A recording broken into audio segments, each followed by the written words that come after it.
Hi, this is Ajanta ma'am, and today I'm back with another video, and this time it is about a poem, a doctor's journal entry for August 6th, 1945, which is written by the poet Vikram Seth, who was born in Kolkata, and his father was an executive and his mother was a barrister by training. So Vikram Seth has written this poem, and today we are going to discuss some questions of this poem. Now the poem begins with the morning stretched calm, beautiful and warm, sprawling half-clad. Now in this poem, how is the morning described? So in this poem, the morning is described as calm, beautiful and warm. The mention of shimmering leaves and shadows adds to the peacefulness or tranquility and natural beauty all around. The narrator, who had just woken, was of course in a relaxed and a peaceful mood because he had just woken up.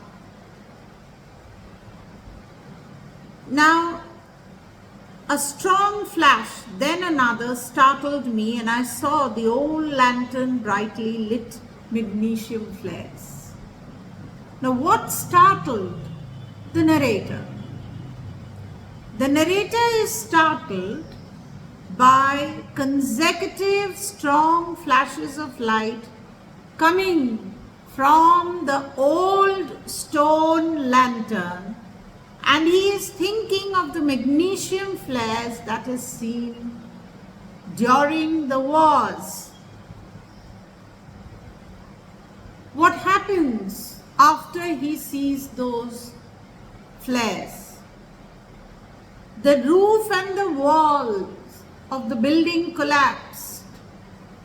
Timber and debris scatters all around, and there was dust rising from the pile. The doctor found himself thrown into the garden, and the drawers and the undershirt that he was wearing were burnt off. Therefore, the narrator personally suffered significant injuries. His thigh had a protruding splinter. He was bleeding from the right side, a torn cheek and a dislodged piece of glass that stuck on his cheek. Additionally, all his clothes were burnt off. He talks about the artery in his neck. Now, the glass that cut his artery, of course, the blood was gushing out of his neck. Who was his wife, and was she badly injured? Yeko-san was the narrator's wife. She was pale and she was holding her elbow. It was blood-stained and she was very, very frightened. She was equally injured as her husband and in a lot of pain. So, how did the narrator console her? The narrator tells his wife, Yeko-san, that we'll be fine. The narrator assured his wife that they will be fine very soon, for they have to get quickly to the hospital. And the doctor here tries to remain calm and composed despite the circumstances. And the narrator is concerned about his wife and he is trying to motivate her. They find an object near the gate. What was it? The object was a human head on the street, and both of them gasped in horror and then apologized to the head, realizing that it was a dead man's head. So in the poem, the scenario or the atmosphere of fear is created by the explosion in the minds of the narrator and his wife as everything around them is collapsing and only timber and debris can be seen all around.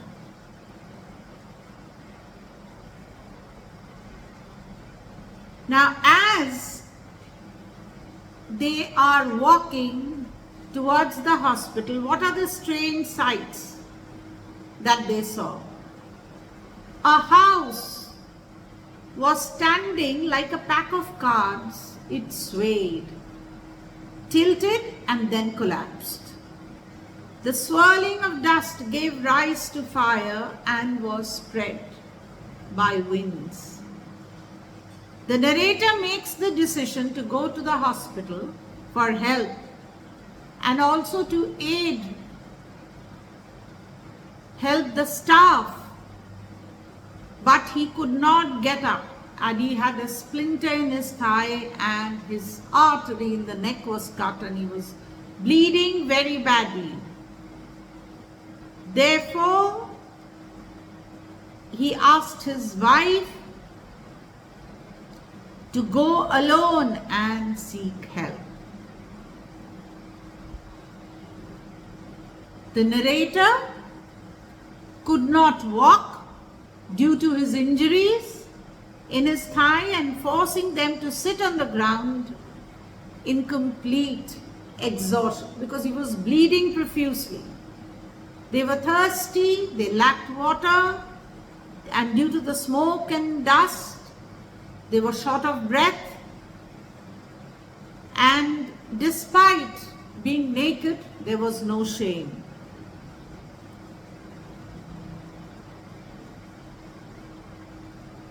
A soldier helped him.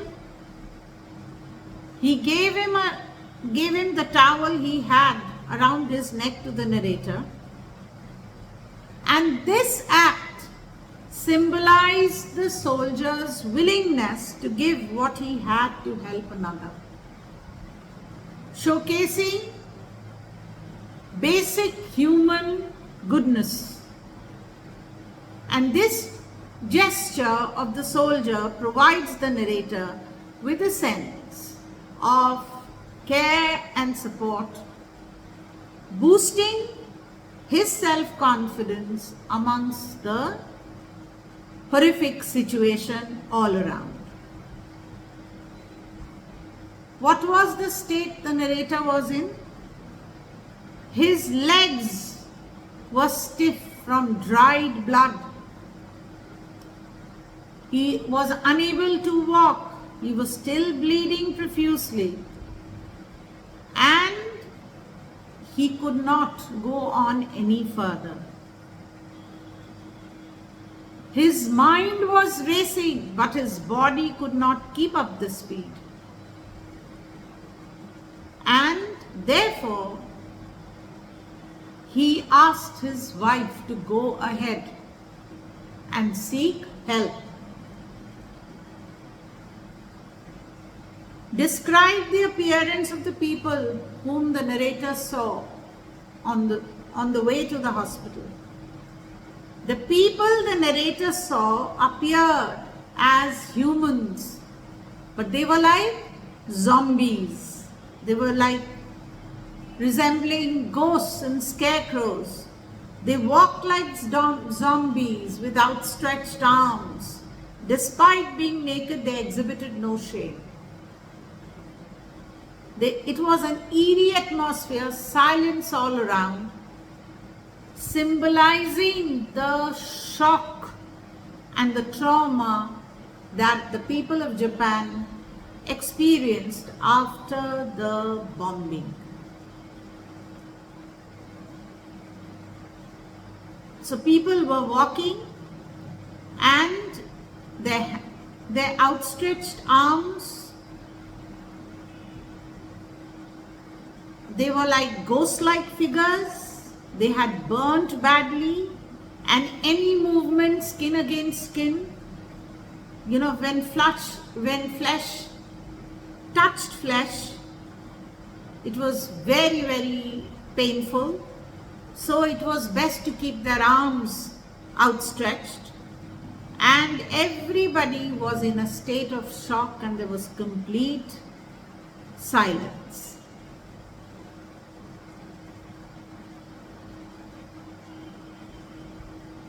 Therefore, the poem refers to the horrific incident of the bombing, and silence was common to all, meaning the traumatic events left the people in a state of shock and disbelief and emotional numbness, rendering them unable to express their anguish or pain. Words did not come to them to convey the depth of their emotions and magnitude, the humongous catastrophic event that they had suffered. So these are some of the short questions from the poem A Doctor's Journal, entry for August 6, 1945. Do like my videos and subscribe my channel and share for further such in-depth analysis of your poems, of your Julius Caesar, and as well as your short stories. Thank you for watching.